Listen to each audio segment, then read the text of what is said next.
Across China, celebrations are being held to mark the 95th anniversary of the founding of the CPC on Friday. They include art exhibitions, galas and plays, all of which are showcasing how Chinese Communist Party members strived for independence during wartime and achieved new goals afterwards. Xishui Forest Park in northeast China's Heilongjiang province became busy as locals and CPC members teamed up and planted melons. A party member said they are trying to set an example.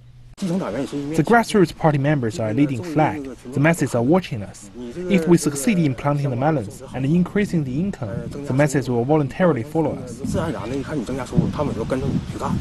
In the southern province of Hainan, local farmers organized a song gala which praises the improvement of their living conditions. There were also celebrations in the old revolutionary-based areas in the northwestern province of Gansu. We prize the birthday of our party. We prize the glorious history of our party. We think of the hard-working time, inherit the long march spirits, and carry out the Nanliang spirit. Meanwhile, in Shanxi province, a ground exhibition called Road to Revival is being held. Visitors can see more than 500 photos which tell the history of China from the First Opium War of 1839 up to the present. 明天 CCTV. The site of the first National Congress of the Communist Party of China in Shanghai has been reopened to visitors to mark the 95th anniversary of the founding of the party on July 23rd, 1921. A group of 13 men met for the first time there, marking the birth of the party. Our reporter Xing Zheming takes us to the site for more. Just behind me is the site of the first National Congress of the Communist Party of China. 95 years ago, on July 23rd, 1921, 13 people from across the country gathered here in this Shikumen building, a typical Shanghai-style construction in what was then the French concession area of Shanghai. It was an underground building, as all 13 people claiming to be members of a tour group from Peking University. The delegates represented just over 50 people across the nation. They discussed about the future, and they believed that communism might save China. The meeting was forced to suspend on the 8th day due to the police checkup, and they then moved to Jiaxing in Zhejiang province, about 100 kilometers from here. They resumed the final day's meeting on the South Lake in a boat they rented to avoid inspection. In the boat, they adopted the party's first resolution. They elected the party's first essential leadership and proclaimed the founding of the Communist Party of China. The site behind me reopens after days of renovation. Many people come over to check out how this party started 95 years ago and review the journey led by the Communist Party of China over the past 95 years. Xing Zheming, CCTV, at the site of the first CPC National Congress, Shanghai. For the last 2 days, our colleagues at CCTV News Digital have brought us a series of video clips looking at the Communist Party of China. But after all, what matters most for the ruling party is always the ordinary people and how they think of the party. On the 95th anniversary of the founding of the CPC, I'm joined in as Yang Di of our digital team. So, hello there, Yang Di. What have you heard the latest from the streets? Well, good morning, Hatem. Well, let's say we've collected some very fascinating stuff on the street. Well, normally we send a production team on the street to ask people about their views on big events, giving us some non-official angles to big headlines. But this time, we want to focus on ordinary people in the country and to see what role the CPC plays in their daily lives. 我们不是党员，我是啊，你是啊，就你个人是啊。是2015年入的党，不是，你入党了吗？我入党了。不是，是啊。我就没入上。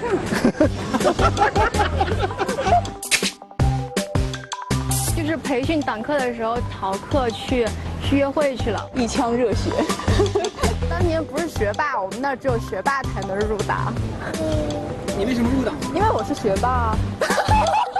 自己对党也还是挺向往的。我的爸爸、我的爷爷都是党员。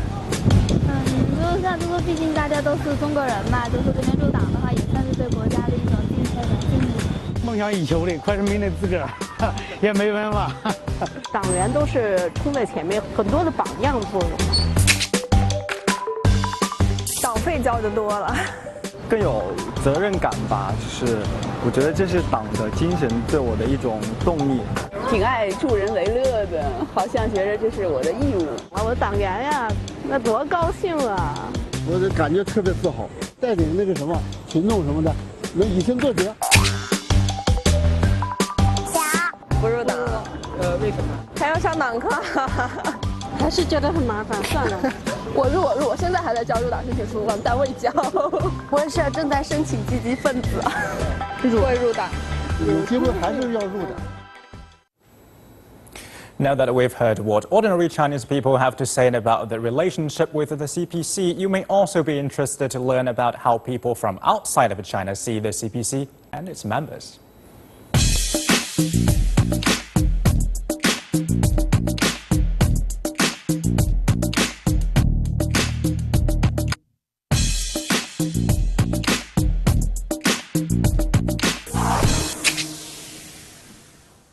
The CPC. CCP? I only know that it's the ruling party of China. There's no other party in China, I guess. That's like a trick question. CPC is the main party, but China is in a state of flux, and there are a lot of differing opinions out there. Yeah. If that's wrong, that's embarrassing. Yeah, I'm pretty sure that's true. I'm guessing they can, simply because there's a difference between being a member of the Chinese Communist Party and being a member of the government. Of course they can. That's diplomacy, like to go abroad and extend China's points of views. Of course, rumor. You have to be Chinese. I don't know. I never bothered to ask them whether I could join or not. So again, I'm not sure.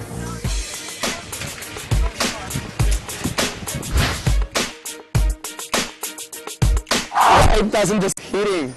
Why doesn't it? Even in Spain, we have heating in the south. And I'm very curious to see how the countries can benefit from each other, because Australia has a lot of stuff that China wants, and China has a lot of stuff Australia wants.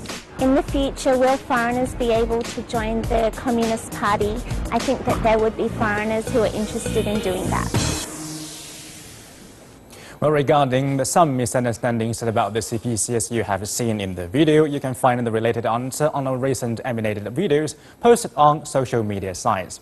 Well, during a straight interview, CCTV News Digital found one interesting question. Can a foreigner join the CPC? Well, the founding principle of the CPC is Marxism, which since its very birth centuries ago has been about unifying people regardless of their nationalities. Well, the CPC store is always open to people from all parts of the world. Actually, on these pictures, these people, they are CPC members. But there remain criteria that a foreigner needs to meet before applying. If you are a foreign expert living in China and want to be a member of the CPC, you want to miss this. Can foreigners become CPC members? Did you know that the Communist Party of China has almost 88 million members? But here comes the big question. Can foreigners join the party? And are there foreigners who actually made it as members? The answer is yes. Foreign members of the CPC make up a small fraction of the millions who have joined the party, but their contributions to China's development are far from trivial. The CPC set no restrictions on foreigners gaining membership until 1956. However, the 8th National Congress that year made it clear that CPC members must be Chinese citizens. So if you want to become a CPC member, first of all, you need to apply to become a Chinese citizen. Afterwards, you need to go through a probation period, some training and some tests. You can learn more about these in the second episode. Let's take a look at some of the foreigners who successfully joined the CPC. Sidney Rittenberg, an American journalist, scholar, and Chinese linguist. He joined the CPC in 1946 and used to work closely with Mao Zedong and other leaders of the CPC. But now, aged 94, he lives in the US and runs a consultancy business representing some of the world's biggest brands, including Intel and Microsoft. George Hatem was an American doctor who joined the CPC in 1937.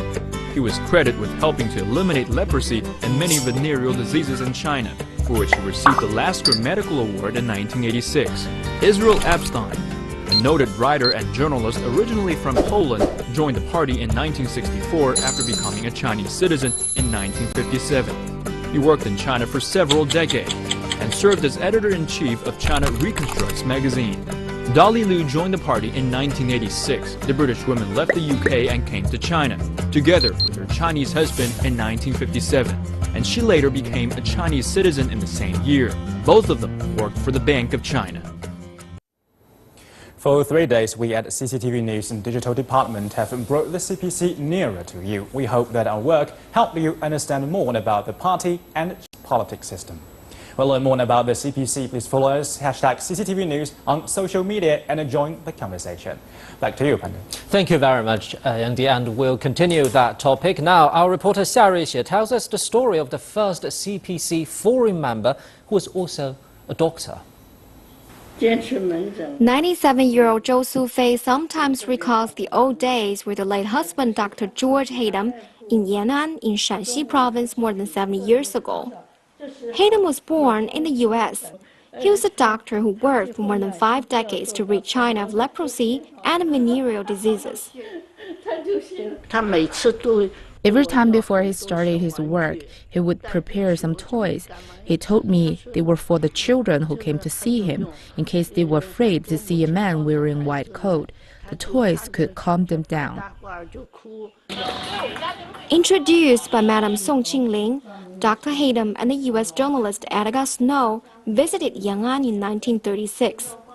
Hatem was so impressed by the Chinese Communist Party's work that he was willing to give up his life in Shanghai and stay in Yan'an with the party and local people. Life was so hard in Yan'an, but we didn't feel it that much. That's why we're both optimistic, and we cherish the peaceful life we have today. In 1937, Dr. Hatem was the first foreigner to join the Communist Party of China. He's also the first foreigner granted Chinese citizenship in 1949 after the founding of the People's Republic. He was really a nice and trustworthy person. After the founding of our country, he was a doctor that gave treatment not only to the country's leaders, but also to the scavengers on the streets. After Dr. Hatem died, Zhou went on and continued his husband's legacy in China. Xiaorui Xue, CCTV, Beijing.